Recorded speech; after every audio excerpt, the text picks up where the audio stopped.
Tehran টাইমসের এক প্রতিবেদনে দাবি করা হয়েছে, ইসরায়েল ইরান যুদ্ধ চলাকালে গোপনে সেনা পাঠিয়েছিল জার্মানি। দেশটির পার্লামেন্টের অনুমোদন ছাড়াই এই সেনা মোতায়েন সংবিধান বিরোধী বলে প্রতিবেদনে উল্লেখ করা হয়েছে। জার্মান চ্যান্সেলর ফ্রেডরিক মের্জ ইসরায়েলের আগ্রাসনকে প্রকাশ্যে সমর্থন করে বলেন, আত্মরক্ষার অধিকার থেকেই ইরানকে লক্ষ্য করা হয়।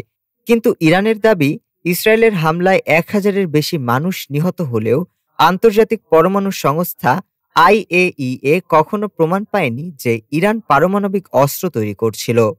প্রতিবেদনে আরও বলা হয়, তেল আবিবে অবস্থানরত কিছু জার্মান সেনা ইসরায়েলি অভিযানে সরাসরি অংশ নেয়।